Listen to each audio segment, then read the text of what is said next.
Every episode of The Bear, ranked. Published by The Hollywood Reporter. The Hollywood Reporter gives its star ratings to every single episode of the beloved FX series, from its very first course to its last, so far. The Bear is breakneck television, often more of a thriller than a comedy, despite what certain award shows would have you believe. The FX series from creator Christopher Storer and co-showrunner Joanna Kalo stars Jeremy Allen White as professionally and emotionally embattled chef Carmine Berzato, a restaurant superstar trying to turn his family's sandwich shop into a world-class dining destination. He's surrounded by an equally elite cast, from Ayo Edebiri and Aben Moss Bachrach as co-leads Sid and Richie, to the unparalleled array of guest stars like Jamie Lee Curtis and Jon Bernthal. A feast for the eyes in every sense. The totality of The Bear relies on every episode as the recipe for the general vibe of the show. So, how to rank all these essential ingredients, then? A fair question. The reasonable answer, probably, is, don't. And yet, just as The Bear deals in the folly of needless competition and one-upmanship, so too must we now attempt to rank every single episode of the series. Let's start with the premise that even the lowest-ranked episode is better than the highest-ranked episode of most other modern shows, as a means of apologizing if your favorite Bear outings are lower on this list than you'd like. These rankings reflect the opinion of one particular writer. It's me, I'm the writer, having rewatched all 3 seasons in their entirety for the express purpose of this daunting exercise. Don't like 'em? Go to a different restaurant, then. But if you're ready, roll up your sleeves, bellow, yes, chef, and let's get to work. 28. Next, Season 3, Episode 2. Tomorrow was a tough act to follow, as we'll get into much later on this list. Still, the explosive war of words between Carm, Jeremy Allen White, and Richie, Aben Moss Bachrach, that covers the back portion of Season 3's second episode is an exhausting return to the proper narrative following the introspective premiere. Their chaotic back and forth the morning after their friendship fell apart isn't the most unpleasant thing that happens on The Bear, but it's perhaps the most needlessly unpleasant thing that happens on The Bear. 27. Pop, Season 2, Episode 5. Pop is a great example of why ranking The Bear is so difficult. An excellent episode that highlights 2 of the restaurant's senior-most veterans, Grandma and Grandpa, Tina and Ebra, played by Liza Colón-Zayas and Edwin Lee Gibson, respectively. But the episode is outshined by others that accomplish the same thing with more fanfare. While it's ranked so low here, I'd say it's a perfect illustration of why The Bear is among the best shows around right now. The lowest rated truly is better than the highest rated of most other active series. 26. Bolognese, Season 2, Episode 8. Primarily existing to set up the final stretch of Season 2, Bolognese pays off a season-long arc in which the team has to pass a fire safety test, or else miss their window to open The Bear. Maddie Matheson's Neil Fak becomes the unlikely hero of the hour, among the earliest examples of a character who typically serves as comedic relief becoming an essential part of The Bear's crew. 25. Sheridan, Season 1, Episode 5. The shit hits the fan, almost literally, in Sheridan, when the restaurant's toilet explodes.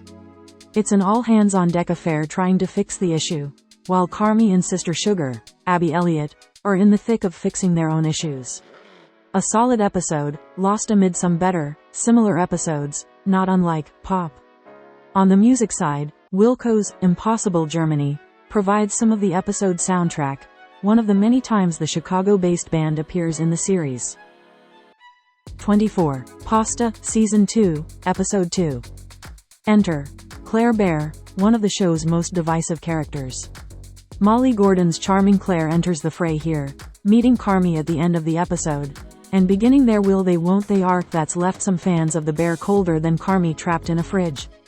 But observe the through line here. Carmy and Claire meet at the refrigerator aisle of a grocery store, only for them to break up beside another fridge later in the season. Points for symmetry. 23. Hands, Season 1, Episode 2.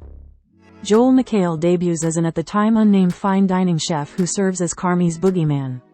While it takes almost 2 full seasons for the character to return, see more cameos in Season 3, McHale's performance is haunting enough that when he does return in the future, the significance of his presence is immediately felt. 22. Brigade, Season 1, Episode 3. Carmy entrusts Sydney, Ayo Adebiri, with her first expanded responsibility, guiding the team through the brigade system common in many restaurants, but not in this dysfunctional kitchen. It leads to Carm and Sid's first major fight, swiftly followed by their first makeup, followed just as swiftly by the memorable and accurate line, "Fuck brunch." 21. Legacy, Season 3, Episode 7. What will everyone leave behind when they're gone? How will they be remembered? What did they contribute? These questions are on the minds of most of the characters in Legacy and through action. The best version of this question comes when Gillian Jacobs returns as Richie's ex-wife, their friendship still evident as they co-parent their daughter.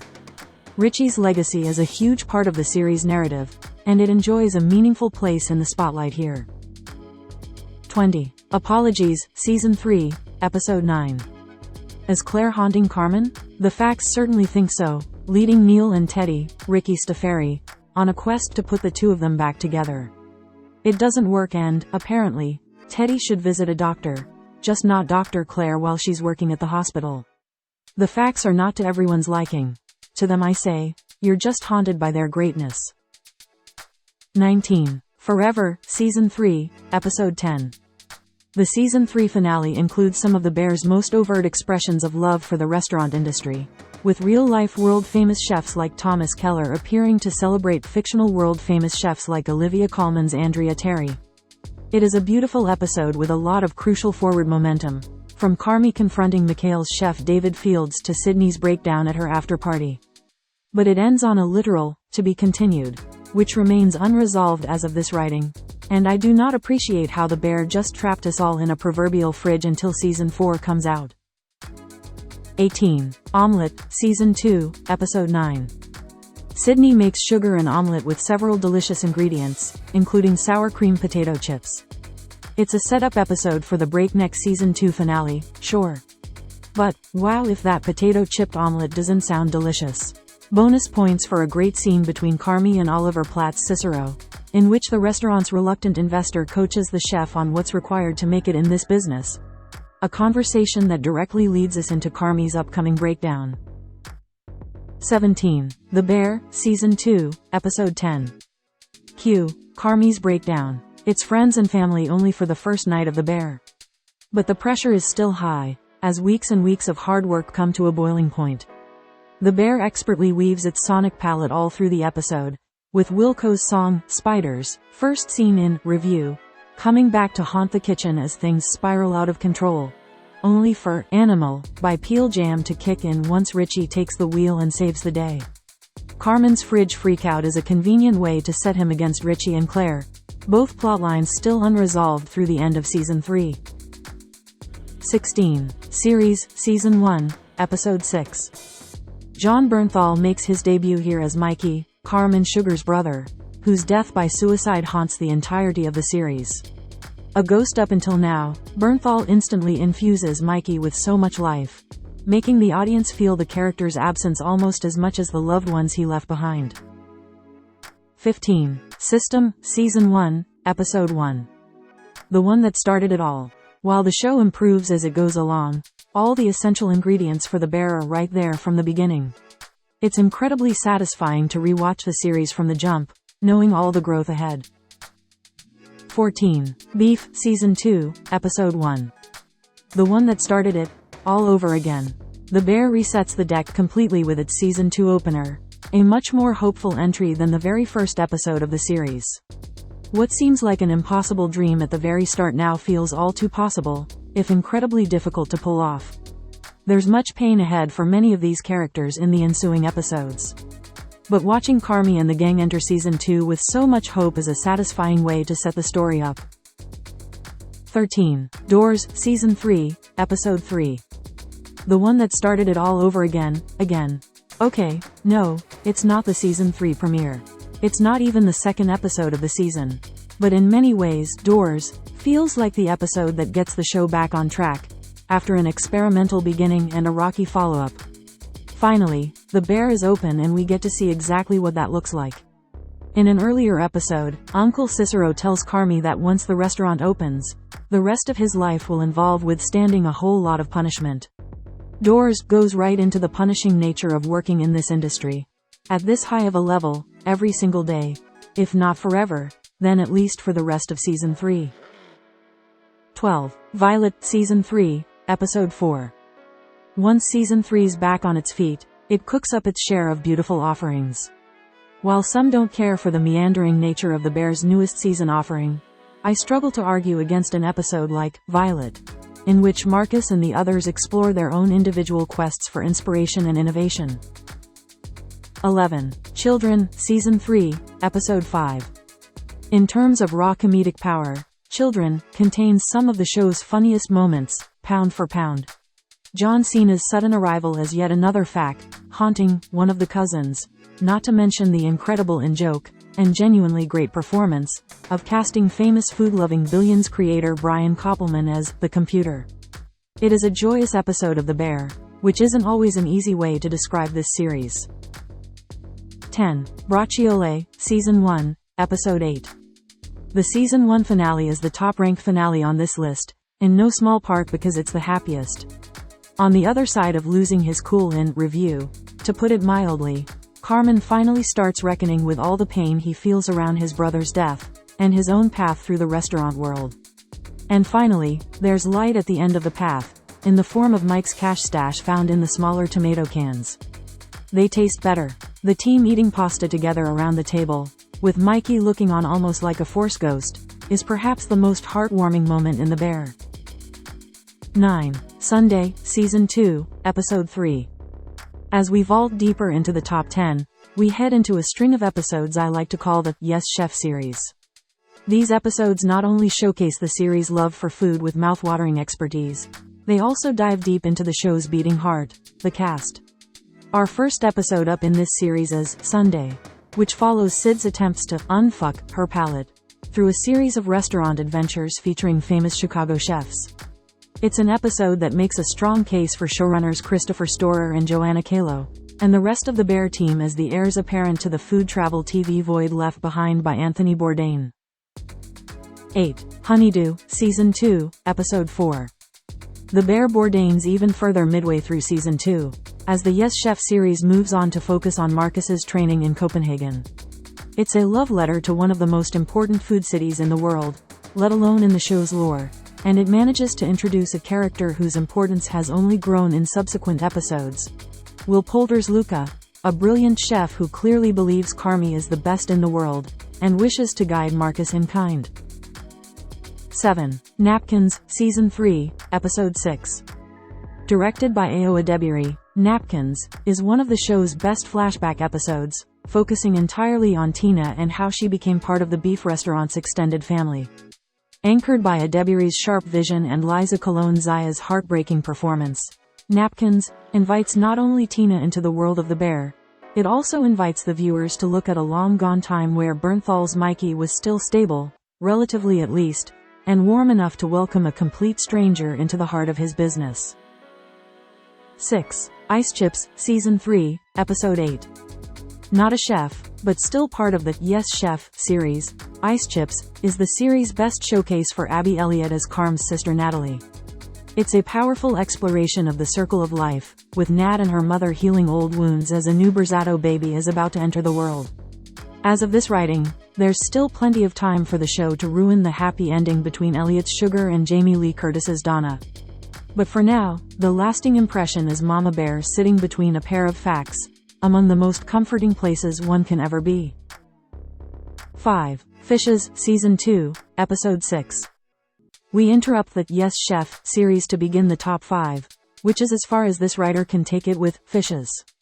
It's the first appearance of Donna, alongside a slew of other famous faces from Bob Odenkirk to John Mulaney and several more, in perhaps the single most harrowing, and certainly longest, hour of the series. Personally, Fishes is almost unwatchable because of how much pain it carries, and how real it all feels. But there's no denying its place as an exceptional entry in the Bear mythology, deserving of its seat in the top 5 episodes. As much as I respect it, I hope never to watch it again. 4. Forks, Season 2, Episode 7. The Yes Chef series concludes with the King of the Castle, Richie's run in Forks, the happiest and most fulfilled we ever see Aben Moss Bachrock's character in the entire series. There are so many great moments studded throughout the episode, from Richie securing the Pequod's deep dish to his conversation with Olivia Colman's chef Terry.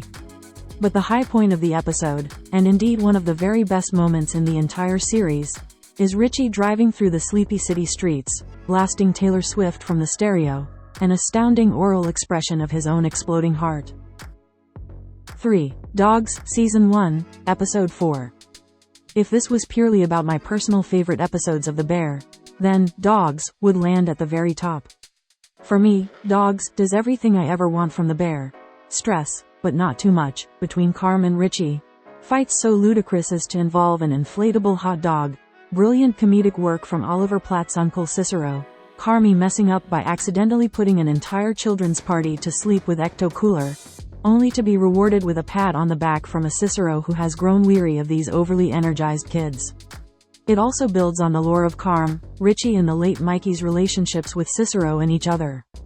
It's got drama, it's got high comedy, and it's got delicious food. What more can you want from an episode of The Bear? 2. Review, Season 1, Episode 7. Okay, maybe what you want from The Bear is an intense amount of stress and anxiety.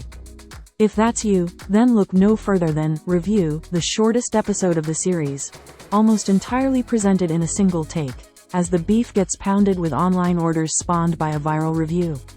It explores how success comes in many forms, as does failure, and sometimes, the two things look very much alike, transcendent and monstrous all in one. Like the titular review itself, Review was the viral episode that put The Bear on the map back when it debuted, and has a strong claim to best episode of the series. 1. Tomorrow, Season 3, Episode 1. In many ways, the single greatest episode of The Bear is also its least accessible. It's like walking through a dream, as Jeremy Allen White himself describes it.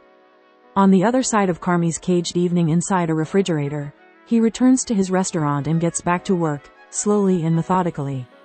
Structurally, the Season 3 opener likewise works slowly and methodically, as it pulls the curtain back on Carmy's life as a chef and all the knife work that led to this moment. It's an ethereal experience, pulling from Carm's time in Copenhagen at Noma, his work alongside chefs Terry and Luca, the pain inflicted upon him by Joel McHale's horrid chef David, every cut, every course, all colliding at once, forming the core ingredients of the dish known as Carmen Brzatto. You can't just sit someone down with Tomorrow and expect them to get The Bear, the way I'd argue you could with Dogs or even Review. Those two episodes are the TV equivalent of an Italian beef sandwich. Tomorrow is fine dining at its televised best.